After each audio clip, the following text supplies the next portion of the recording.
Okay, cool. Hi, my name's Lo. Welcome back to my bed and welcome back to me talking about the past confined time of my life. So, my mom's dead.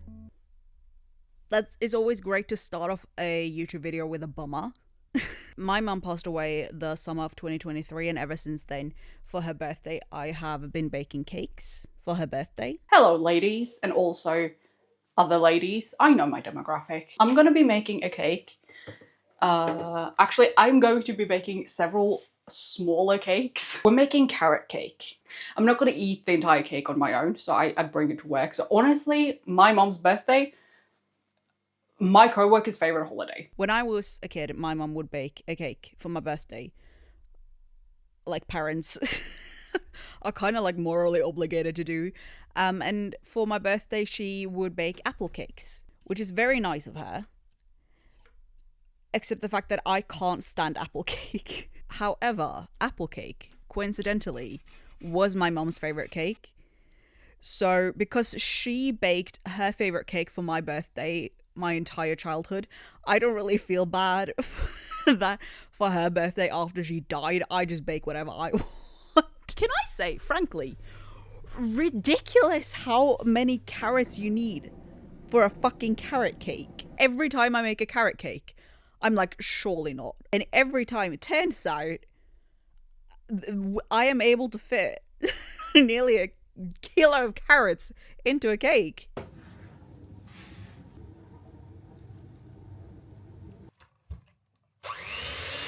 I am covered in carrot cake batter. It's everywhere. It is all over everything. I'm like a 4-year-old in like arts and craft class. I am covered in like goo.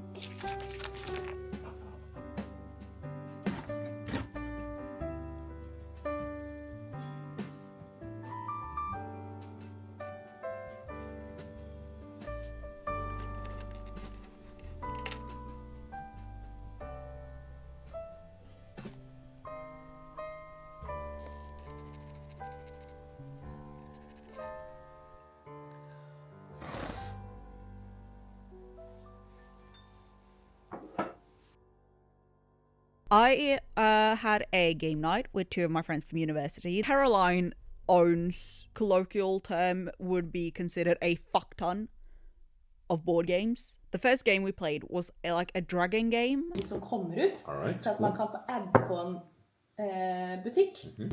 Eller så kan du ta en trolldra, hvor da velger en av disse her, og gir de varene. I'm gonna be honest, when the rules were out, I blacked out. I am more of I'll figure it out as I go. That is not my way of living life in any other situation. Like, figuring it out as I go is so far away from like anything. It goes against my nature, but something about board games. For bread. Ja, for at jeg kan velge. Ja. Yep. Nydelig. We also had some white people tacos.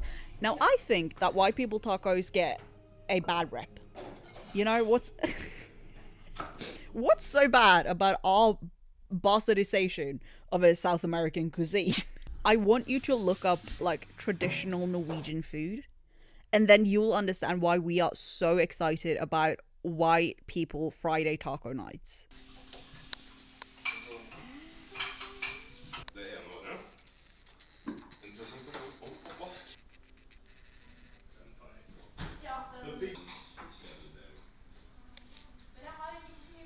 And then we played an escape room game that I really, really enjoyed. Alle de firkantene er like, så da det 2. 3, det 4. Takk Gud. And we didn't manage to do it in time. I'll take the blame for that. On time for all of the clues, they were all making sense, and then we got to the last one, and I fucked it up. But I mean, you know what? I don't know if people really wanted that bridge that ended up exploding because we didn't detonate the bomb in time. I might have done everyone a service. And do my part. Ja. Eller unnskyld, på sånn da. Så da betyr det at nå kan vi legge på alle.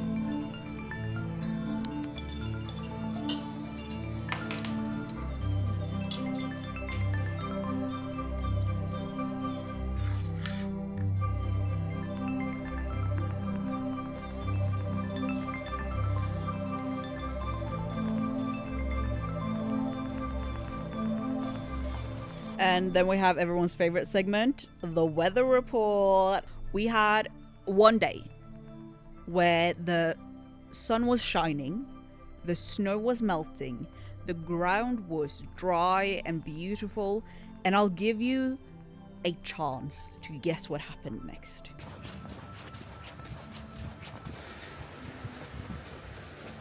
I am so over grey, wet, snow, fog. I am this close to selling my citizenship to the highest bidder on eBay.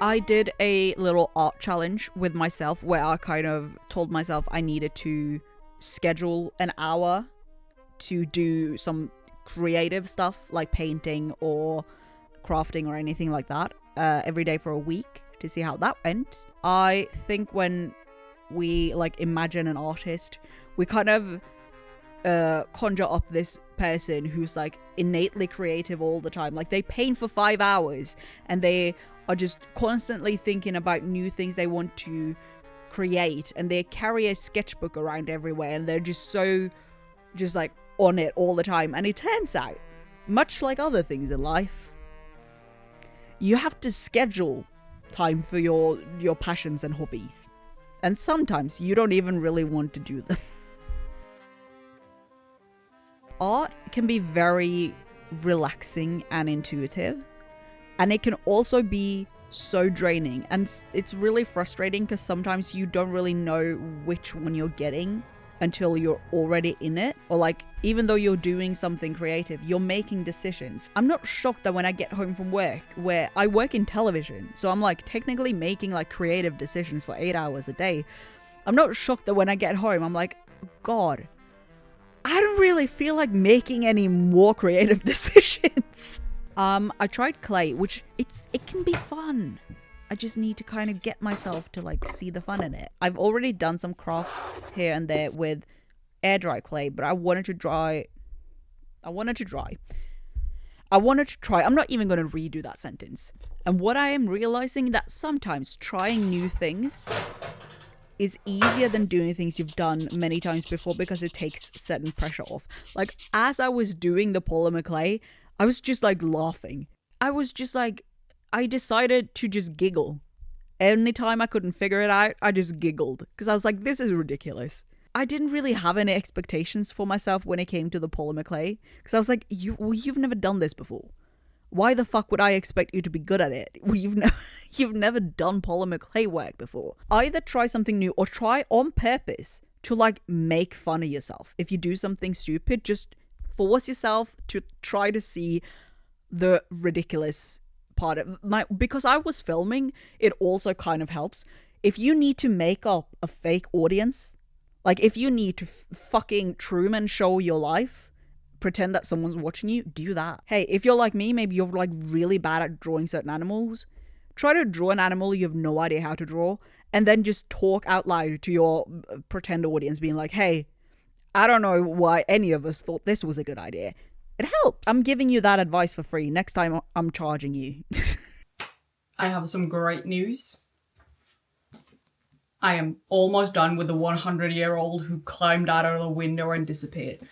I actually, on the tube, made the choice to put the book away so that I could share my final 3 pages with you. The book is 515 pages long, which I would say is about 250 too much. I'm gonna finish this book and then I'll try to do a 30-second review.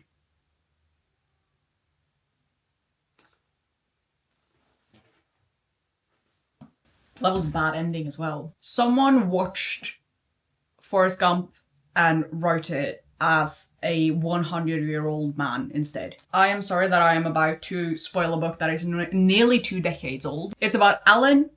He's 100 years old, and somehow also a quirky millennial. He jumps out of the window at his old folks' home, runs away, kills a couple of people. The today is taking place in 2005, and then we have like everything up until the like fucking 80s. Anytime I saw that the chapter said 2005, I was like, no! Take me back to the Cold War! I could not care less about the fuckery that was going on in like the today current timeline. I didn't hate the book as much towards the end as I did in the beginning, but I don't know if that was like Stockholm Syndrome, which means, everyone, that we can go and get my next book. Turns out that I really enjoy reading books on the tube. To and from work, that's my favorite place to read a book. So we're gonna go get my next tube literature. I have had a reading revival. I realized that I really like reading on the tube specifically. 10-15 minutes before and after work, where I am sitting and reading. And it feels so nice, because what's the other option? What's Instagram stories?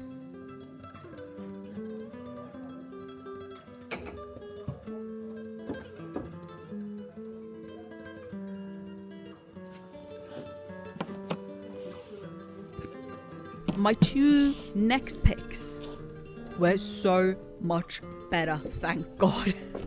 The first book I read was Convenience Store Woman by, let's see, Sayaka Murata. If you couldn't guess, I don't speak Japanese and I'm not very good at pronouncing Japanese names. With both the books I read, I ended up just, it wasn't tube literature anymore, it was just reading basically anytime I got the chance. So it was like on the tube, during lunch. After I finished that, I read Mamma är trygda by mímir Kristjánsson, which I loved that book. And it feels like I'm going like this. Most of you guys won't be able to read it because it's in Norwegian and there's no translated version. So it's like awful for me to go, brilliant, loved it, 5-star, one of my favorite books. Like, I already want to reread it. A middle school bully going, I know something you don't. That being the Norwegian language.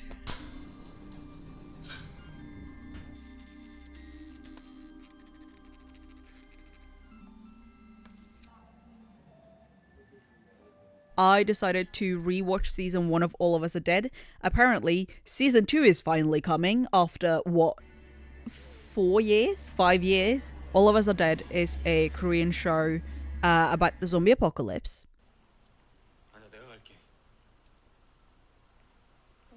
It's about a zombie outbreak and you're following a class of, I'm guessing like fucking 15-year-olds. Except one actor. He's not that much older than them, but he looks like he works in insurance. Og det på feltbasen rekruttene nå våkner til dag 2. Other than that, we have kompani lauritzen. The English title is Celebrity Task Force. It is one of my favorite shows and like the only Norwegian television show that I like keep up with. We are sending influencers on 48-hour hikes with no food. They have to walk up a mountain. They have to carry a giant log and they are getting yelled at every single opportunity. I watched the 2022 version of All Quiet on the Western Front. The score for this movie has won an Oscar, which, good. This movie has the most insane score ever. Listen to this.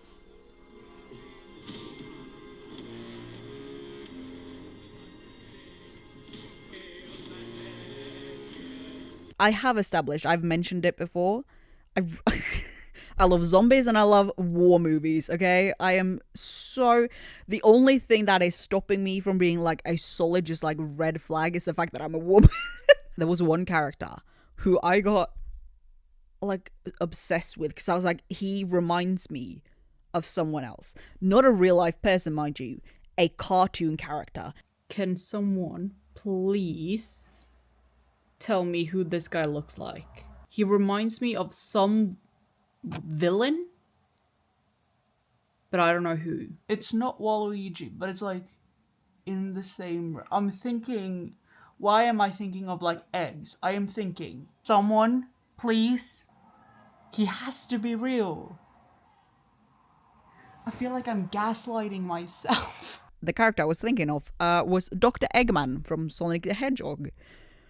Which is curious considering I have never watched a single episode of any Sonic the Hedgehog show ever. I don't know how Dr. Eggman snuck his way into my subconscious to such a degree that when I am watching a war movie, he comes to mind. And that was all I wanted to tell you about. If you'd like to support me, you can do that over on Patreon or by following me on social media. Anyways, that was everything. Bye!